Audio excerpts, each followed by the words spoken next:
हुजूर की खिदमत में एक जवान हाजिर हुआ जिसका नामे नामी इसमें गरामी जाबिर बिन सुलैम था।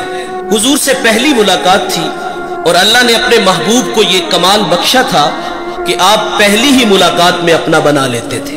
उनके बोल बहारों जैसे और असहाब सितारों जैसे। मीठी मीठी बातें सुनी मन में उतर गई, ईमान नसीब हुआ। जाने लगे तो हुजूर से अर्ज करते हैं आका मेरे दामन में कुछ हिकमत के मोती डाल दीजिए। जो अभी अभी ईमान लाया है उसको हुजूर नबी रहमत सल्लल्लाहु अलैहि वसल्लम ने पहली नसीहत क्या फरमाई? फरमाया जाबिर किसी को गाली ना देना, उसको अखलाक सिखाए। और आप फरमाते फिर मैंने सारी जिंदगी किसी जानवर को भी गाली नहीं दी। हमारे बच्चे बोलना सीखते हैं तो गालियां सीखते हैं। हमारे घर का माहौल ऐसा है, वालिद बच्चों को गालियां देता है और वो बचपन में सीखी गालियां कल बड़े होकर वो वालिद को भी गाली देता है। और मेरे नबी का फरमान है मुर्गे को गाली ना दो। क्यों? फरमाया इसलिए कि वो तुम्हें नमाज के लिए उठाता है। यहां रुक करके एक जुमला अर्ज करूंगा। फरमाया मुर्गे को गाली ना दो, वो तुम्हें नमाज के लिए उठाता है। आज लोग उलमा को गालियां देते हैं, जो लोगों को दीन सिखाते हैं, जिन्हें इस्तंजा करने का भी पता नहीं ना होता, जो मुंह में आता है वो कह देता है। फरमाया पिस्सू को भी गाली ना दो। तालीम तो ये है कि किसी पर लानत भी ना करो। सैयदना सिद्दीक़ अकबर रज़ियल्लाहु ताला अन्हु फरमाते हैं एक दिन मुझे गुलाम पे गुस्सा आ गया और मैंने उस पे लानत कर दी। तो नबी रहमत सल्लल्लाहु अलैहि वसल्लम फरमाते सिद्दीक़ भी हो और लानत भी करे, रब्बे काबा की कसम ऐसा हरगिज़ नहीं हो सकता। तो आप जी ही जी में शर्मसार हुए और उस गुलाम को आपने कफ़ारे के तौर पे आजाद कर दिया। जाबिर को हुजूर ने पहली नसीहत फरमाई कि किसी को गाली न देना। दूसरी नसीहत फरमाई कि जाबिर नेकी को हकीर न जानना। हम लोग गुजर जाते हैं इस ख्याल से कि भला इसका अजर क्या होगा।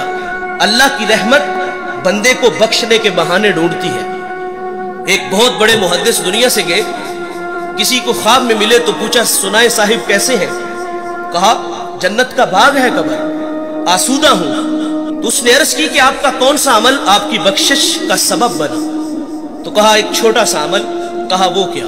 उन्होंने बताया कि मैं एक दफा हदीस लिखने बैठा, स्याही में कलम डुबोया, बाहर निकाला, लिखने लगा कि उस पे एक मक्खी आके बैठ गई। फरमाते मैंने इस ख्याल से कलम को रोक लिया कि ये मखलूक खुदा है, पेट की प्यास बुझा ले मैं फिर लिख लूंगा। कहते अल्लाह को मेरी ये अदा पसंद आई और अल्लाह ने मेरी मगफरत फरमा दी। जाबिर को हुजूर ने एक और नसीहत फरमाई कि जाबिर बिन सुलैम जिससे भी मिलो तो खंदा पेशानी से मिलो। हम स्टेटस को बाहर रखते हैं, मजहबी लोग हैं हम। गरीब आदमी टाइम लेने आ जाए तो हम टाइम भी नहीं देते, कोई मसला पूछने आ जाए तो हम मसला भी नहीं बताते। इंतहाई माजरत से कहूंगा, एक बंदा डिस्ट्रिक्ट मंडी भावलदीन से चला है, एक कराची से चला है, एक पिंडी से ही चला है।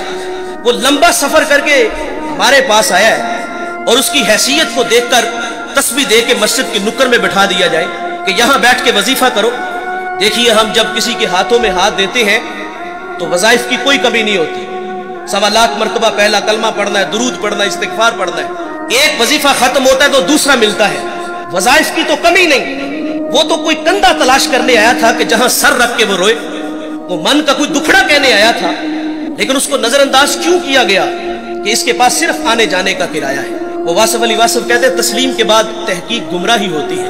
उसने तो दिल से अपना कहा था और वो जो है वो अकीदत में बैठ के वजीफे में मशगूल है, लेकिन अचानक उसने अपनी आंखों से एक मंजर देखा कि एक कल्फ लगे कपड़ों में आया और उसके आगे पीछे खुदाम है और वो सीधा हुजरे में चला गया और अंदर से आवाज सुनता है कि आप किसी के यहां पैगाम बेच देते तो मैं खुद ही आ जाता। बताइए अगर ये रवैये हमारे हुए तो लोगों को दीन कहां से मिलेगा? और जो बाहर बैठ के वजीफे में मशगूल था उसके दिल पे जो नश्तर और तीर चले उसका मदावा किसने करना था? जिससे भी मिलो तो खंदा पेशानी से मिलो। आप अपने मुलाजिम से इस तरह बात किया करो जिस तरह अपने बेटे से बात करते हैं। जाबिर बिन सुलैम रज़ियल्लाहु ताला अन्हु फरमाते हुजूर ने मुझे एक और नसीहत इरशाद फरमाई। जाबिर बिन सुलैम किसी को शर्मिंदा न करना, ये भी अखलाक से गिरी हुई बात है और हम कदम कदम पे करते हैं। देखे भाई इंसान की फितरत में भूल जाना है। कोई बंदा मरने से पहले आ जाए हाथ जोड़ के कह दे कि या अल्लाह आज के बाद गुनाह नहीं करूंगा, ये उसका वादा है کہ جو میری چوکھٹ پہ 2 آنسو لے آتا ہے میں اس کے گناہ کو لوہے محفوظ سے مٹا دیتا ہوں۔ ہم تو مائل بکرم ہے کوئی سائل ہی نہیں، راہ دکھلائیں کسے کوئی رہ روے منزل ہی نہیں۔ جو گناہ چھوڑ دیتے ہیں عادت باری تعالیٰ ہے وہ ان کے گناہوں کو معاف کر دیتا ہے۔ لیکن ہمارا حال کیا ہے؟ اگر غلطی ہو جائے تو ہم معاف ہی نہیں کرتے۔ یار مثال کے طور پہ بندہ گناہ چھوڑ کے مسجد میں ہی آنا ہے نا اس نے، تو ہم کہتے ہیں لو 100 چوہے کھا کے بلی حج نو چلی اور پائی تینوں مسجد آ نے بہایا، اسی اللہ نے جس اللہ نے تمہیں دکھایا ہے۔ کبھی ہم کہتے ہیں چور چوری چھوڑ دیتا ہے، ہیرا پھیری نہیں چھوڑتا، جوتے چرانے آئے ہو۔ وہ یار وہ آ گیا ہے مسجد کی آبادی کا سبب بنا ہے۔ اگر کسی کی پیشانی میں سجدوں کا نور ٹپک رہا ہے، وہ اللہ کے گھر میں حاضر ہے، ہمیں تو خوش ہونا چاہیے تھا، لیکن ہم شرمندہ کرتے ہیں۔ جب اللہ معاف کر دیتا ہے تو ہمیں بھی عادت ڈالنی چاہیے۔ کسی کو فرمایا شرمندہ نہ کرو۔ نبی رحمت صلی اللہ علیہ وسلم کی اقتداء میں صحابہ نماز کے لیے کھڑے ہیں، بالکل جماعت کا ٹائم تھا کہ کسی کی ہوا خارج ہو گئی، جماعت کا وقت ہے، ظاہر ہے وہ فوری اٹھے گا اور جا کے وضو بنائے گا۔